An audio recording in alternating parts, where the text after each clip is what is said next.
दोस्तों, क्रिसमस के दिन आपने एक खबर तो सुनी होगी। वो खबर, मुझे नहीं लगता कि उस खबर से आप लोग अनजान होंगे कि प्रधानमंत्री नरेंद्र मोदी जी ने अपने आवास पर एक कार्यक्रम का आयोजन किया था और उसमें क्रिश्चियन समुदाय के लोग, ईसाई समुदाय के लोग जो हैं वो पहुंचे हुए थे। ये दिखाने की कोशिश की गई उस मंच से कि प्रधानमंत्री नरेंद्र मोदी जी बिल्कुल भी इस देश में रह रहे ईसाइयों के खिलाफ नहीं है। इस देश में रह रहे हर समुदाय का समर्थन वो करते हैं। इस देश को एक साथ एकजुट लेकर चलने की वो बात करते हैं। ईसाई समुदाय से अपना पुराना नाता बता देते हैं, मुस्लिम समुदाय से अपना पुराना नाता बता देते हैं, दूसरे समुदाय से अपना पुराना नाता बता देते हैं। मतलब सबसे उनका नाता है। फिर सवाल ये उठता है कि जब प्रधानमंत्री नरेंद्र मोदी जी का नाता इतना अटूट है और वो किसी के खिलाफ नहीं है, तो फिर ईसाई समुदाय के लोगों ने उनके खिलाफ एक बयान पर हस्ताक्षर कैसे कर दिए, साइन कैसे कर दिए।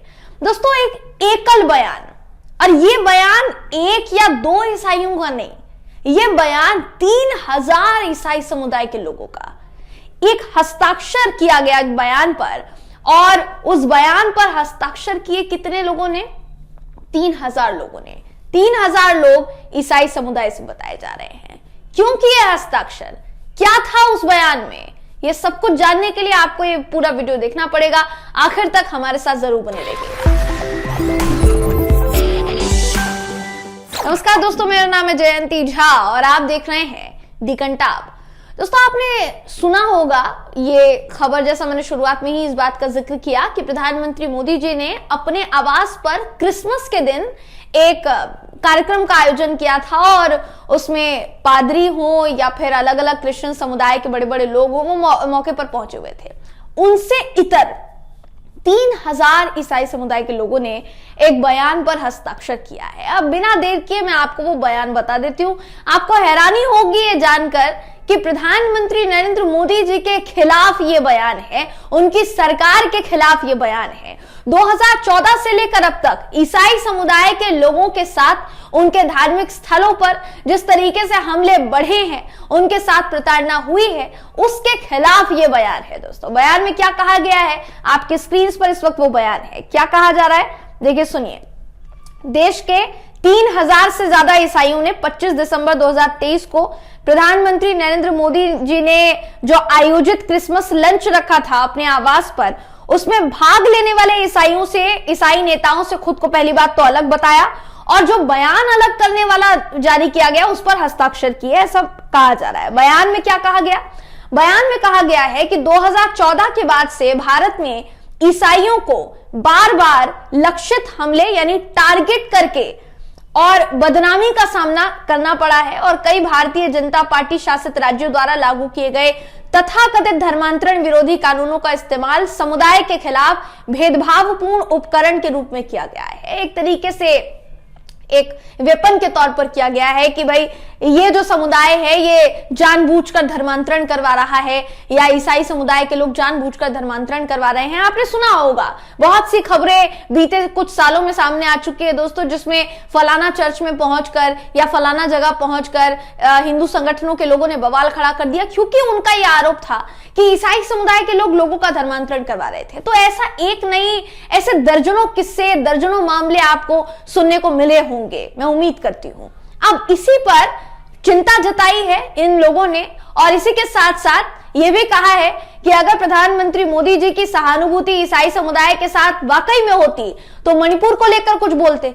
मणिपुर को लेकर अगर नहीं बोला उन्होंने तो चलिए कोई बात नहीं, लेकिन बीते कुछ सालों में ईसाई समुदाय के खिलाफ जो हिंसा की घटनाएं, जो हमले बढ़े हैं, उस पर कुछ बोल देते। लेकिन मोदी जी ने उस पर कुछ नहीं बोला। इसी को लेकर सवाल खड़ा किया गया। दोस्तों, ये कहा गया बयान में कि पहली बात तो आपको बताना चाहूंगी, बयान 3 मई 2023 को मणिपुर में भड़की जातीय हिंसा पर भी विशेष ध्यान दिलाता है, जिसके दौरान बड़ी संख्या में चर्च पर हमले किए गए। ये बात आपकी जानकारी में होगी। मणिपुर में जिस तरीके से हमले हुए ईसाई समुदाय के खिलाफ, चर्च पर जो हमले हुए दोस्तों, वो भी आपको पता होगा। तो कुल मिलाकर अगर कहा जाए तो मणिपुर का जो मामला है वो भी इस बयान में बहुत ज्यादा केंद्रित किया गया कि भाई मणिपुर के खिलाफ कुछ नहीं किया। मणिपुर में जबकि भारतीय जनता पार्टी की सरकार है, बावजूद इसके मणिपुर में कोई ऐसा एक्शन नहीं लिया गया जो वहां की जातीय हिंसा को थाम सके या बंद कर सके। और अभी भी ऐसा नहीं है कि वो थम चुका है, ये बंद हो चुका है दोस्तों, वो हिंसा अभी भी जारी है। घटनाएं रोज वहां से अभी भी सामने आ रही हैं, लेकिन कितने लोग उस पर बात कर रहे हैं और कितने नहीं, ये आप भी जानते हैं, हम भी जानते हैं। अब ये जो बयान है, ये बयान, इस बयान में आगे और क्या कहा गया है ये भी सुन लीजिए। इस बयान में देखिए आगे ये भी कहा गया है कि हालांकि ये निश्चित रूप से प्रधानमंत्री के रूप में उनके अधिकार में है कि वो जिसे चाहें उसके लिए स्वागत समारोह की मेजबानी कर सकते हैं।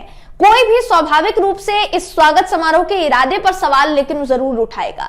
जब उन्होंने अपने प्रधानमंत्रित्व काल में ईसाइयों पर किए गए हमले की निंदा नहीं की, ऐसा इस बयान में कहा गया है। उन्होंने कहा है कि जिसको चाहे मोदी जी बुला सकते हैं, आप ईसाई समुदाय की मेजबानी करना चाहते हैं, आप उनको बुलाइए, आप कार्यक्रम का आयोजन कीजिए, लेकिन ये भी देखिए कि आपने उस कार्यक्रम में या इससे पहले होने वाले किसी कार्यक्रम में क्या ईसाई समुदाय के साथ हो रहे इस अत्याचार पर कोई सवाल उठाया या फिर कुछ कहा कि ये हमले निंदनीय हैं या देश की सरकार इसके खिलाफ कुछ करेगी? आपने कुछ नहीं किया, ये इस बयान में कहा गया है दोस्तों। और इस बयान में देखिए ये भी कहा गया है कि दिलचस्प बात यह है कि जब प्रधानमंत्री मोदी जी ईसा मसीह की प्रशंसा कर रहे थे और ईसाई समुदाय के सेवाओं के बारे में खुलकर बात कर रहे थे, तो उन्होंने आज देश में ईसाइयों की स्थिति के लिए पक्षपात या सहानुभूति साझा नहीं की।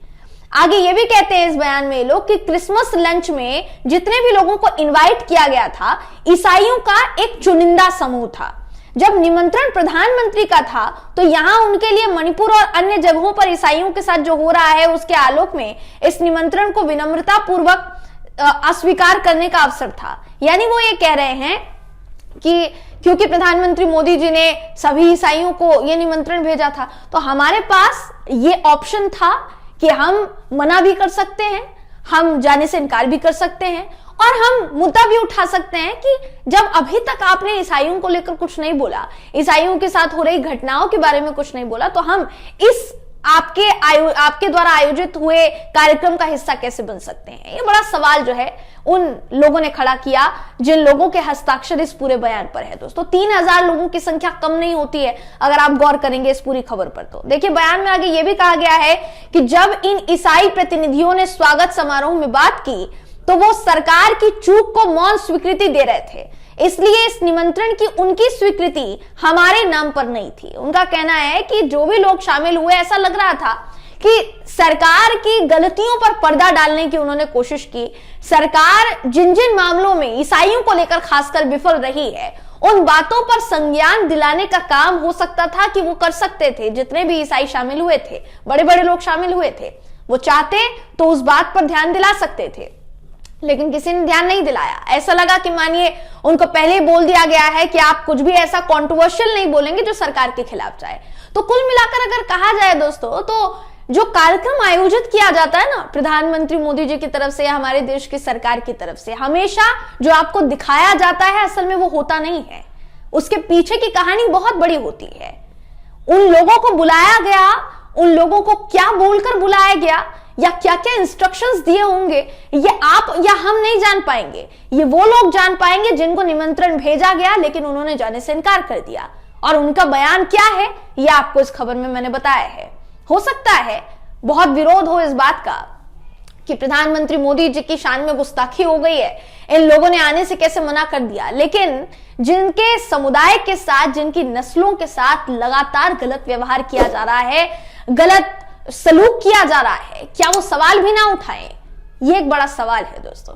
आप अपनी राय मुझे कमेंट करके जरूर बताइएगा। वीडियो अगर आपको पसंद आया हो तो वीडियो को लाइक कीजिए, शेयर कीजिए, चैनल को सब्सक्राइब करना बिल्कुल भी ना भूलें। फिर मुलाकात होगी आपसे अगले वीडियो में, तब तक के लिए नमस्कार।